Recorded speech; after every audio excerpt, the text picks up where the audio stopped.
Assalamualaikum warahmatullahi wabarakatuh. Berjumpa lagi bersama saya di channel Biar Ngerti. Pada video kali ini saya akan memberikan sebuah demo aplikasi kembali mengenai aplikasi sistem informasi akuntansi sekolah ya. Sekolah itu bisa berupa SD, SMP, SMK, atau SMA swasta. Jadi masih dikhususkan untuk swasta. Tapi tidak menuntut kemungkinan di negeri juga bisa digunakan. Jadi aplikasi ini merupakan aplikasi manajemen keuangan dan pembayaran yang ada di sekolah ya teman-teman. Aplikasi ini juga dibangun menggunakan Coordinator versi 4, versi terbaru untuk tanggal 31 bulan 8 tahun 2022. Udah ada versi terbaru 4.1.5 .2.5 ya. Itu dimakainya Coordinator versi 4 guys.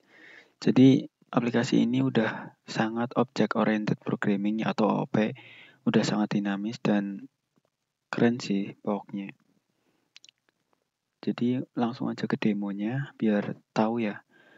Aplikasi ini punya 6 role. Nanti tak jelasin pas demonya. Ini masuk ke role utamanya aja dulu. Untuk bisa masuk tinggal tuliskan aja SIA SMK Project. Jadi ini pakai vHost ya. Teman-teman bisa ngerti vHost nggak? vHost itu kayak lokal server di komputer kita. Sebenarnya bisa pakai PHP Spark Chef yang nanti muncul localhost 8080 guys. Yang fiturnya CI, tapi saya makanya vHost karena lebih enteng. Oke. Kemudian database-nya pakai migrasi ya. Pakai migrasi di fitur Coordinator. Jadi nanti bisa cepat saat instalasi database, nggak usah import atau ekspor ke PHP Admin atau MySQL kalian. Tinggal tuliskan PHP Spark Chef, nanti nyambung ke DB-nya gitu. Oke, kita akan masuk langsung ke Super Admin. Jadi ada role namanya Super Admin. Tak jelasin dulu di out-nya atau fitur login-nya itu pakai library MyOut ya. Jadi lebih efektif. Dan masuk. Kalau udah masuk di sini akan masuk ke fitur utamanya, yaitu fitur dashboard di Super Admin. Super Admin itu bisa kontrol semua yang ada di sidebar ini guys. Ada saldo awal, total pemasukan, total pengeluaran, total saldo, total siswa, total user, total berkas. Nah, di sini juga ada manajemen berkasnya juga. Nanti tak jelasin. Di sini ada master data. Yang pertama ada master data siswa. Master data siswa ini adalah untuk data siswa ya, siswa yang ada di sekolahnya. Ini bisa melakukan import juga, importnya via Excel. Ini menggunakan template ya. Saat nanti ada template khususnya baru di-upload di sini. Gitu. Kita coba insert manual melalui fitur tambah data. Namanya Angga Saputra. NIS-nya kita janjian ya, 1 2 3 4 5. Pilih kelasnya kelas 10. Teknik komputer dan jaringan jurusannya. Kemudian tanggal lahirnya laki-laki, Islam agamanya. Ini kontak WA saya ya. Kalau minat dengan aplikasi ini silahkan hubungi kontak WA ini. Gitu guys. Ini ada emailnya juga. Kemudian simpan. Oh iya, tahun masuknya kita ubah nggak apa-apa deh. Udah ya, berarti ini udah tambah satu data. Kemudian bisa import juga. Ini ada fitur importnya. Kemudian masuk ke master data kelas. Di sini bisa nambah kelas juga, ada kelas 10, kelas 11. Ini ada master data kelasnya, tambah ini. Kalau kelasnya punya tipe nih, tipe kelas 10A gitu, 10A, 10B, tinggal ditambahin tipe di sini. Nanti dia nambah 10B gitu. Tapi kalau nambahnya nih 10B kan udah ada ya. 10B udah ada, kita coba tambahin di 10B.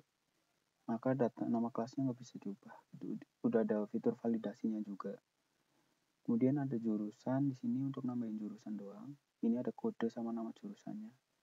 Kemudian bisa nambah juga sama ya. Kemudian di sini ada jenis pembayaran nih guys. Nah, jenis pembayaran ini bukan hanya SPP ya. Ingat, bukan hanya SPP yang hanya pembayaran per bulan. Tapi ada praktikum, ada uang pangkal, ada OSIS, ada PTS, ganjil, kemudian ada PTS genap, kemudian ada bayar ujian dan UKK. Nah, jenis pembayaran ini bisa kita tambahkan melalui fitur tambah datanya di sini. Jenis pembayarannya coba ya infak gitu ya. Jangan infak deh. Biaya bayar apa ya? Bayar pakaian gitu. Ini keterangannya terserah. Seragam. Ini ya. Oke, nanti akan masuk ke data baru. Di sini ada bayar pakaian.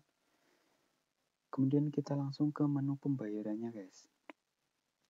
Nah, di sini ada pembayaran dan ada menu search. Ketika ingin membayar, kita tinggal search kan, bisa menggunakan NIS-nya si siswa atau namanya. Kita gunakan nama dulu. Kalau nama nanti akan muncul di sini ya. Tapi kalau NIS juga bisa 1, 2, 3, 4, 5. Kalau pengen lebih valid pakai NIS. Ini kalau punya data siswanya tahunnya ada 2 ya. Namanya Angga, yang satunya Angga Deodoran. NIS-nya beda, 54321. Kelasnya juga beda ya. Jurusannya beda. Tanggal lahirnya juga beda. Laki-laki, ininya beda ya, harus beda. Nomornya juga bedain. Kita coba search-nya makanya nama nih, Angga gitu. Nanti dia muncul 2 data guys. Karena memang di key-nya itu ada 2 yang namanya Angga. Tuh. Kita pakainya itu aja ya. Pakai NIS. Nah, kalau mau bayar tinggal di sini. Ini nanti akan dimasukkan ke menu ininya guys. Ini detailnya, detail siswanya. Kemudian di sini tagihan. Di sini Anda belum menerbitkan tagihan. Di sini juga ada lunas. Nah, tak jelasin dulu kenapa tagihannya muncul notifikasi seperti ini, karena memang belum ada tagihan pas bagian tahun 2021 ini. Kita harus nerbitin di tahun 2021. Ini udah ada edisi tahun 2019 ya, tapi nggak usah. Jadi tagihan itu menurut apa ya, berdasarkan tahun masuknya.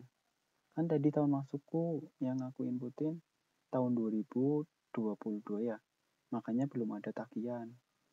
Kalau ini tak edit nih si Angganya, tahun masuknya itu jadi 2019, nanti dia muncul pembayaran untuk tahun 2019. Kita search Angga, tadi NIM-nya ini ya, NIM-nya 2000. Nanti dia muncul tagihan. Nah, tagihannya itu SPP 2000. Ini kan SPP itu memang per bulan ya. Tuh. SPP tahun 2019 tuh. Nanti akan muncul semua. Jadi kalau edisi 2019 artinya adalah periode 2019-2020. Pembayaran di sekolah SMK itu kan bulan 7 sampai diawali di bulan 7 ya. Makanya ini. Nah, ini kita tambahin dulu untuk terbitkan tagihan di tahun 2020. Untuk pembayaran SPP bulanan ya, kalau SPP itu kan tipenya bulanan. Untuk kelas 10, kelas 11, dan 12 SPP-nya kita samain ya. Ini sebenarnya bisa bedain. Kalau seandainya SPP-nya beda, nanti tinggal dicentang aja nih. Nggak usah dicentang maksudnya loh. SPP untuk ini berarti SPP untuk semuanya ya. 30.000 gitu. Nanti di si Angga tuh tadi kita masuk pembayaran lagi. di angganya, angga yang 1, 2, 3, 4, 5 akan ada tagihan nih, tagihannya nambah jadi 2021 sama 2020 sama 2021 nih guys. Nah kita coba untuk membayar, ini kita tinggal bayar di sini. Bayarnya berapa? Kalau seandainya bayarnya cuma 10.000, berarti kan belum lunas ya, yang harusnya memang tagihannya 25.000. Nanti dia berkurang nih, yang 10.000 berarti jadi 15.000. Tapi kita coba lunasin dulu langsung. Bayar. Nah, udah bayar, tinggal search lagi angga. Kita lihat pas bagian lunas guys. Nah, SPP bulan 7 tahun 2019 lunas dibayarkan tanggal 21 Agustus. Nah, itu guys. Itu ini pembayaran lah. Kita coba terbitkan satu pembayaran lagi atau tambahkan pembayaran melalui edisi tahun 2020 guys. Jadi bukan pembayaran SPP ya, tapi pembayaran uang ganjil. Ganjil itu kan biaya per semester bayarnya, PTS gitu. Samain aja semuanya. Nah ini 15.000 itu aja, ini cuma contoh. Nanti si Angga akan mendapatkan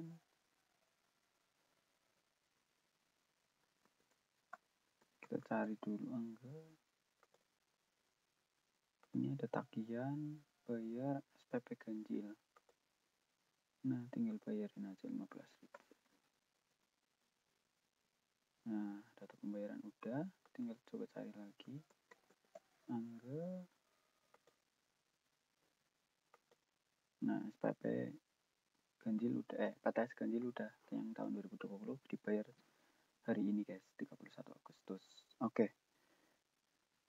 Bentar mau ngecas dulu. Nggak usah deh nanti. Ngecas dulu ya. Nggak usah. Ini udah pembayarannya, fitur pembayaran itu kayak gini lah. Pokoknya nanti nerbitin tagihan ke masing-masing siswa. Bisa berdasarkan kelas, dibedain pembayarannya berdasarkan kelas atau jurusan gitu guys. Udah. Nah, sekarang kita masuk ke keuangan. Keuangan itu ada catatan. Jadi buat mutasi ya, mutasi keuangan. Ini bisa tambahkan mutasi keuangan. Tipenya pemasukan atau pengeluaran. Kita coba pemasukan. Pemasukannya uang pembinaan gitu. Dari yayasan. Yayasan jumlahnya 500.000 lalu. Kita ini 1 kali ya. Ini satuan bisa diganti, nanti di request aja keterangannya uang pembinaan.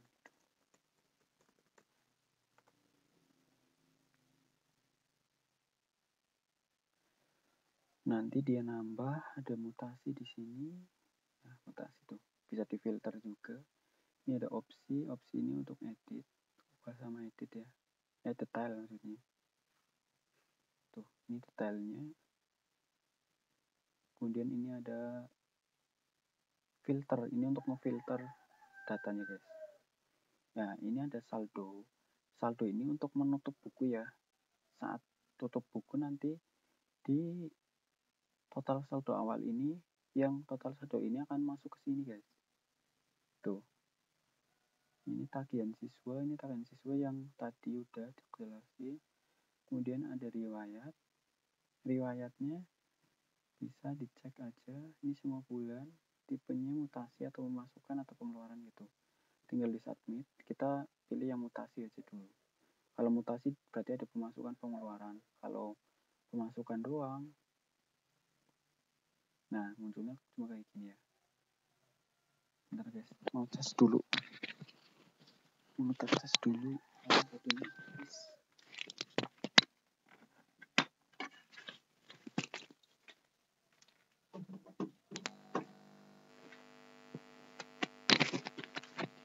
Ini udah guys, coba lihat biasanya ngaruh ya kayaknya ya, suara saya jadi ngaruh, nggak apa-apa wis.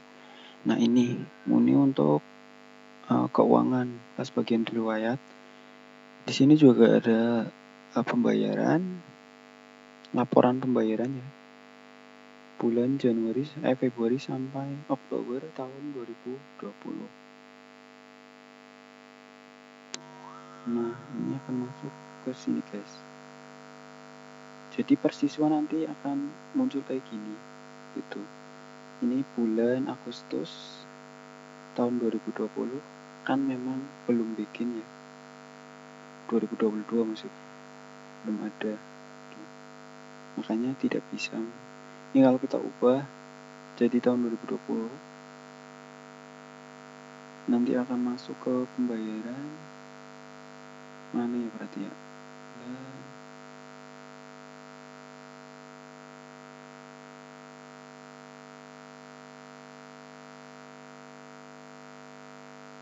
Kenapa ini munculnya cuma satu guys? Karena kan si Angga memang tahun masuknya tadi udah diubah ya, jadi satu, yang data satunya kan 2022. Ini sedangkan laporan untuk 2021 guys, makanya nggak bisa muncul. Bulan apa ya tadi yang bayar? Januari tahu. Submit. Nah ini guys, enggak deh, pas bayar SPP untuk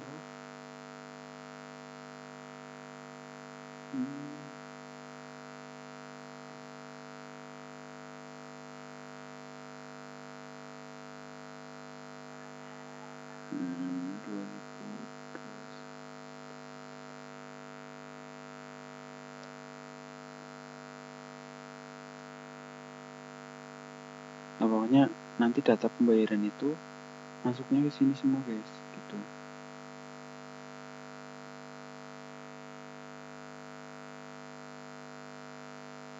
Tadi sih bayar di, coba ya kita cek dulu biar nggak bingung.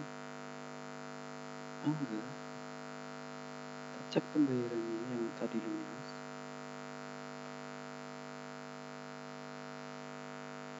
Dia bayar lunas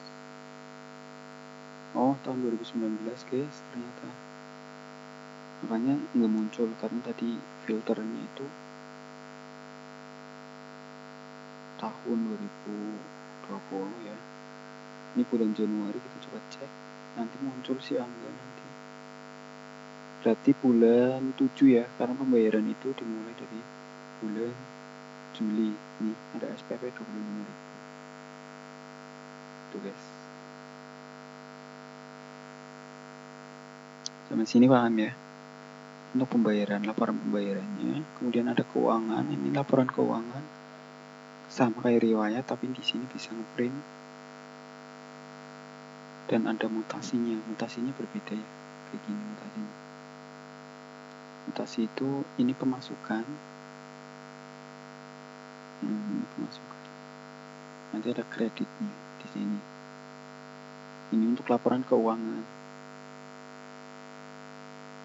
Tuh, ini pemasukan 500.000. Kemudian kita coba tambahkan tadi keuangan tapi di pengeluaran ya, biar ada pengeluaran gitu guys. Kita coba tambahkan satu, tipenya pengeluaran, biaya administrasi sekolah gitu, 100.000. Ini 2, berarti 200.000 ya, 2 kali. Ini yang satuan itu ini bisa ditambahkan nanti ya.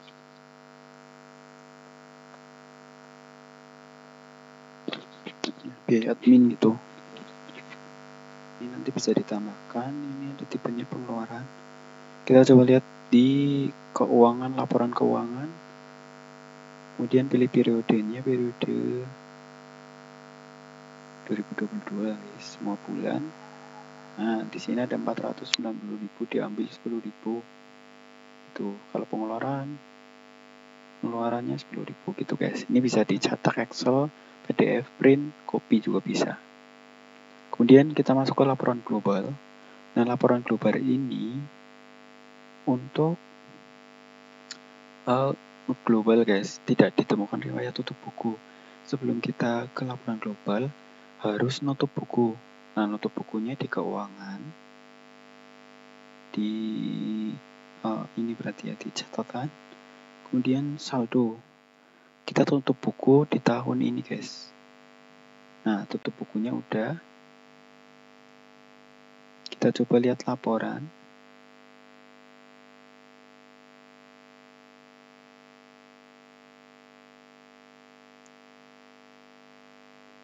Nanti akan ada seperti ini, guys. Muncul pemasukannya apa aja. Jadi global ya. Ini adalah laporan global. Pengeluarannya untuk apa aja. Nanti ada mutasi, total mutasinya di sini. Nah, saldo awal tadi kan 0. Yang di pas bagian dashboard itu kan 0 ya. Saldo awal itu artinya di sini, guys. Pokoknya saldo awal di sini nih. Nih, di sini 0. Saldo awalnya 0. Tuh.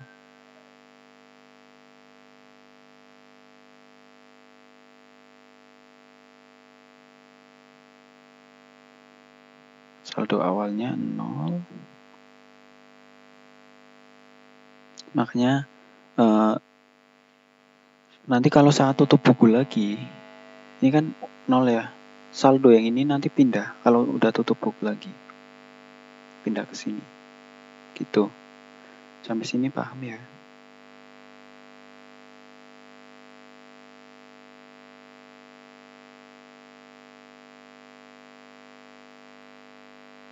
Nah, ini saldo awalnya 0 gitu.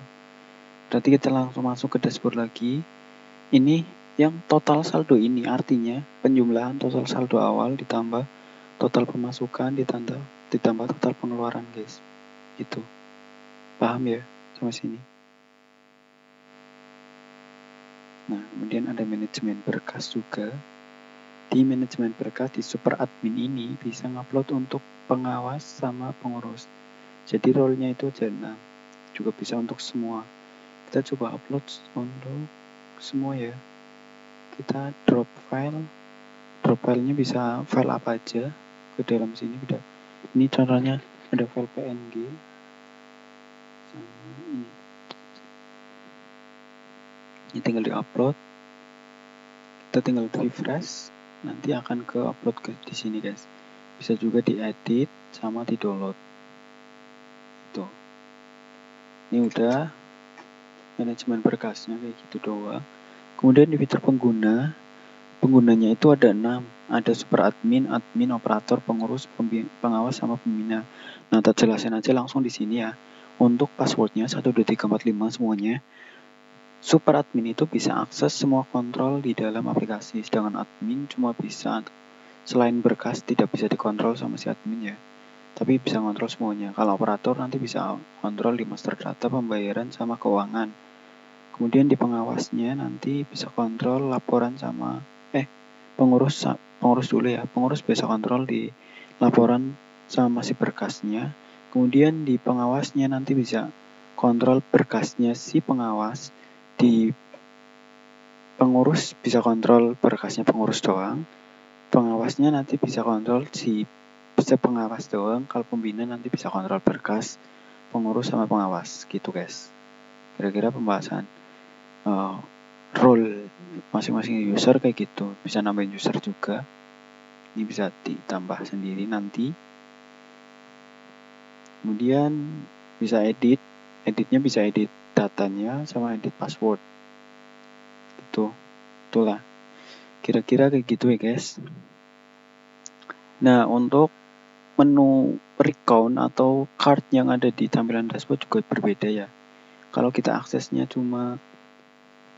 kita coba masuk ke operator.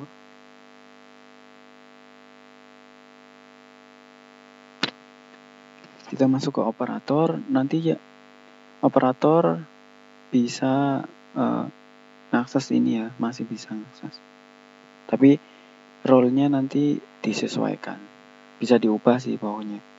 Kalau tinggal request saja sesuai permintaan kalian. Jika berminat dengan aplikasi ini, silakan hubungi nomor yang ada di deskripsi video ini ya teman-teman. Semoga video demo ini bisa dipahami. Kalau tidak paham, silakan ditanyakan melalui WhatsApp saya yang ada di kolom deskripsi. Terima kasih. Assalamualaikum warahmatullahi wabarakatuh.